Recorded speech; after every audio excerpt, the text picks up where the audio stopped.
So, the O'Reilly factor is dead.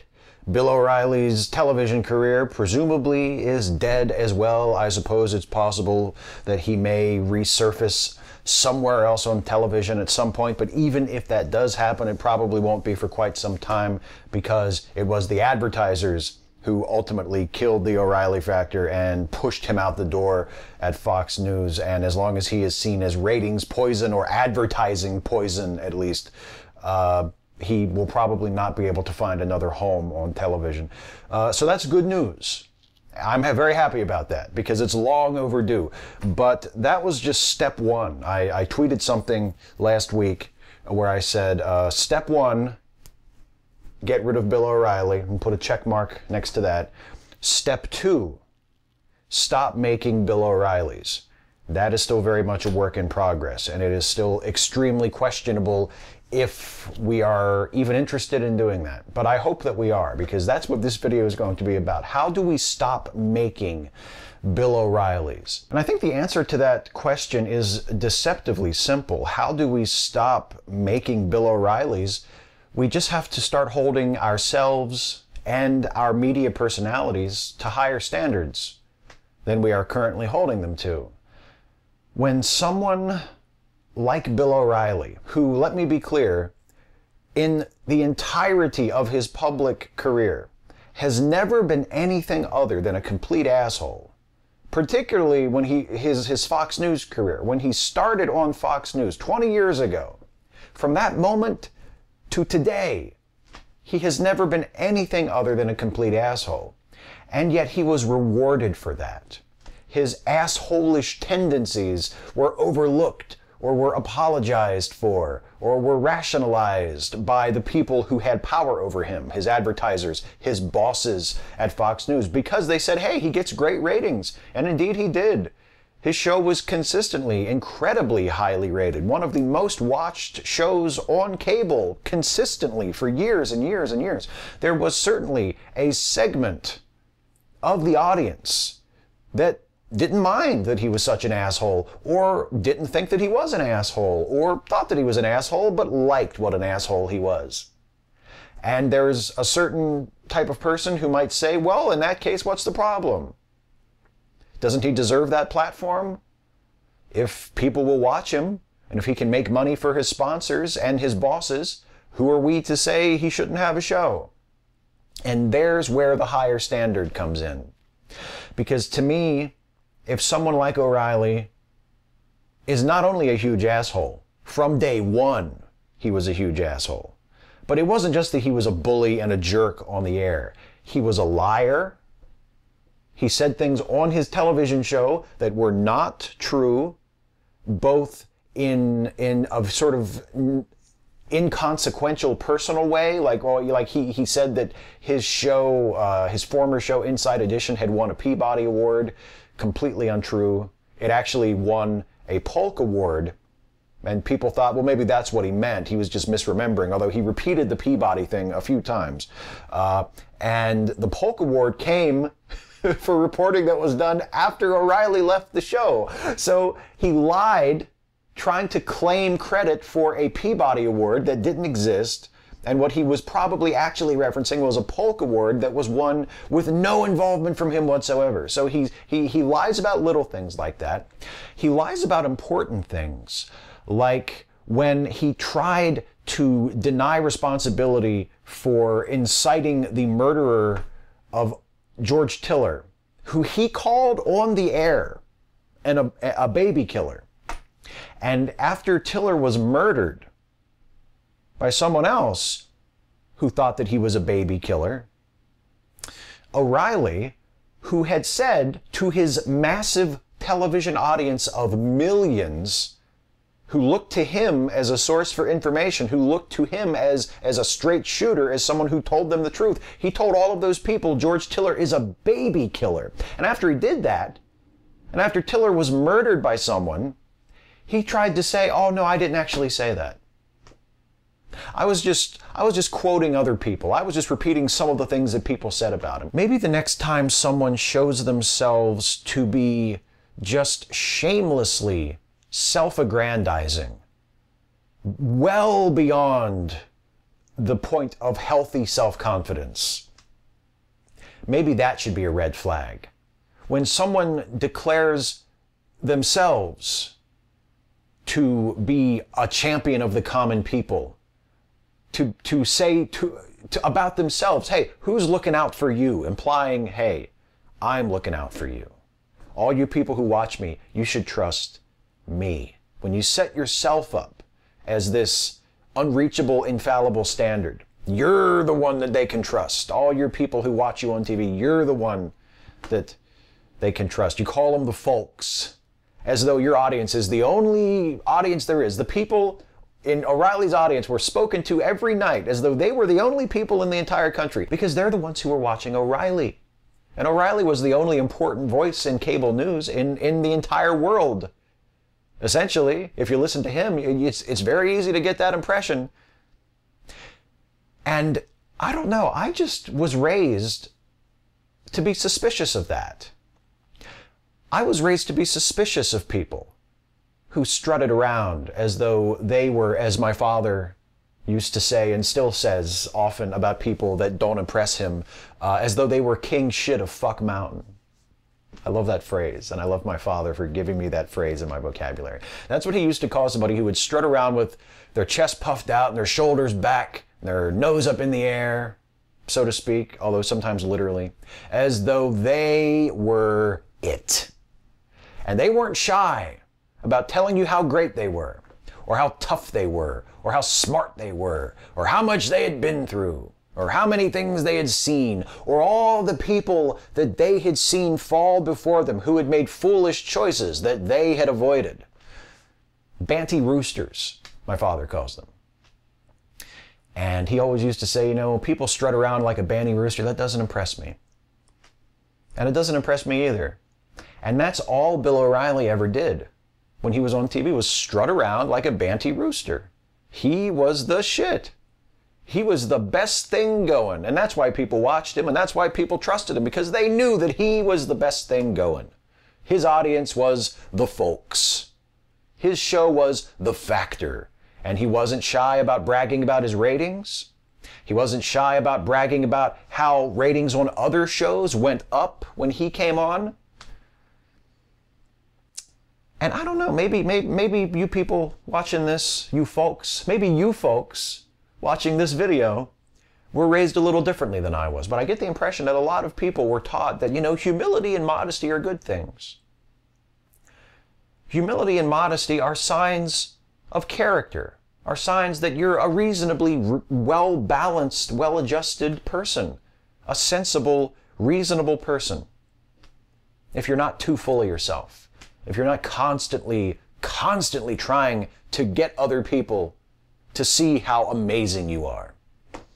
When there are multiple accusations against a person that they have acted inappropriately toward people, in the workplace especially, or with their spouse, when there are multiple stories coming out about someone sexually harassing people, or being lewd, or being sexually inappropriate in a workplace. And it's not just one or two people, it's not just maybe one person who, okay, maybe they might have a grudge, whatever. But it's multiple people coming out, all telling basically the same story. Maybe that's the time when we should step back and think, maybe there's something wrong with this guy. And maybe we shouldn't wait until a major newspaper publishes a story about exactly how much money has been paid out to his accusers before we start calling advertisers or tweeting at advertisers and saying, hey, do you know about this?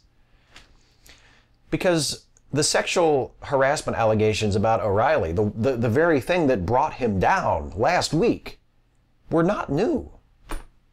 What was new was that the New York Times reported about it and reported on the amount of money that had been paid out to O'Reilly's accusers over the years. That's what made it headlines. But the actual accusations were not new. O'Reilly has been the subject of these allegations repeatedly for years. And this isn't something that happens to everybody. People who want to say, oh, well, an accusation isn't the same thing as the truth. You can accuse anybody of anything. What about reasonable doubt? What about, you know, the presumption of innocence? And that's great if that's what you want to hide behind, if you want to find excuses to take up for Bill O'Reilly. But the truth is, these sorts of accusations aren't made against everybody. There's plenty of people in cable news that are not the subject of multiple sexual assault, sexual harassment allegations going back years and years and years. Seems to me that there has been a consistent pattern of behavior with Mr. O'Reilly. And only just now, after 20 years on Fox News, has he finally crossed some threshold where we said, okay, that's enough. I mean, some of us were saying that all along, but where enough people said, okay, that's enough. And I'm just saying, maybe if we want to stop the next O'Reilly or the next Rush Limbaugh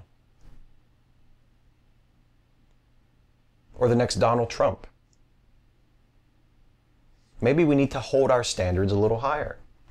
And I would like to think, and maybe this is just me being too optimistic, but I would like to think that maybe this is a sign of the times, that maybe there is a watershed that we are currently experiencing where this sort of behavior will no longer be tolerated as it once was, where a man who is allegedly a serial sexual harasser and a liar and a boaster, and I didn't even mention the racism because he's also a huge fucking racist.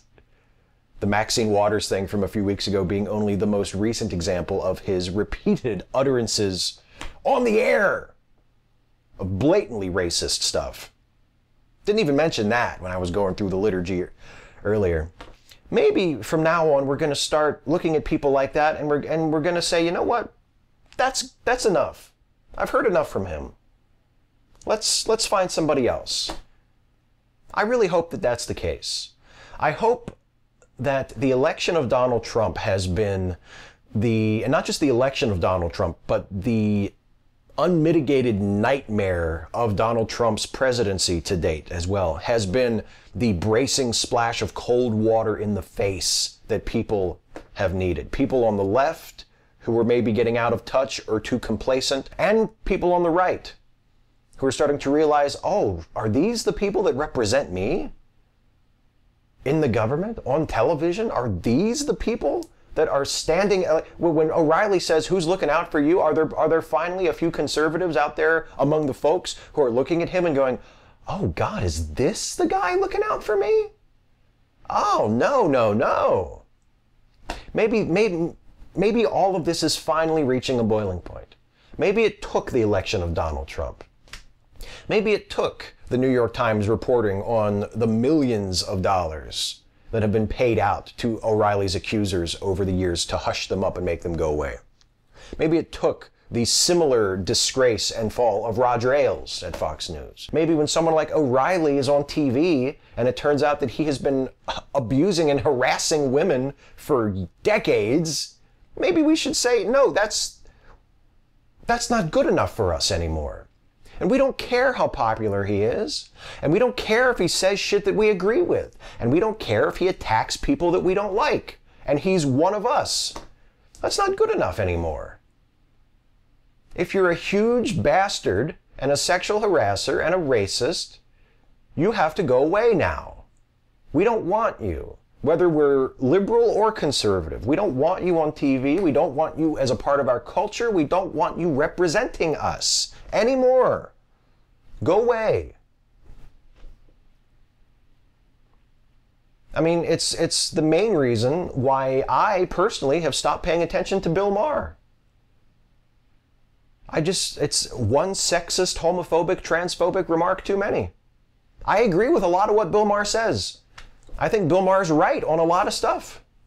But you know what? I can watch somebody else. I can find people who I still mostly agree with, or find funny, or find insightful, or find valuable in some way, who aren't going to constantly be having me face palming because they said something Islamophobic or racist or sexist or misogynistic or transphobic or homophobic. I don't need to put up with that. That's not good enough for me anymore. Just agreeing with me most of the time, but then going off and saying sexist and racist and Islamophobic shit. Now, you know what? No, thank you. That's not good enough for me anymore. My standard is a little higher now. And hopefully that is a trend that will continue. Maybe turning Bill O'Reilly from the most watched person on cable to someone so toxic his own network that had defended him and sheltered him for 2 decades finally said, okay, can't do it anymore. Maybe that's the turning point. And I hope it is. But if we want to stop the next O'Reilly from coming up, if we want to stop the earth from opening and spewing out another Bill O'Reilly in the future, we're going to have to keep our standards high. And not just on the right, but on the left. Those of us who are on the left as well. Voices on the left who turn out to be shitty fucking people. We're going to have to say, oh, not good enough. Make room for somebody else. There's plenty of people that can promote leftist ideas, that can fight back against conservatism and republicanism and Trumpism, that can be the voice of liberty and of equality and inclusion and diversity. There's plenty of people that are incredibly talented and intelligent and articulate that can do that, that will not have the baggage of being a huge piece of shit. So when someone turns out to be a huge piece of shit, it's time to say, you know what, just step aside. Shut up, step aside. Come on, next. I hope that this means that that will start to happen. I don't know. And like I say, could be me just being entirely too optimistic. But I hope so.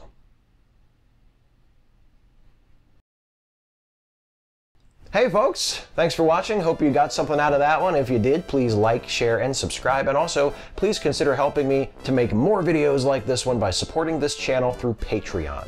You can go to patreon.com/Steve Shives to become a patron. Thanks for watching, and I'll see you next time.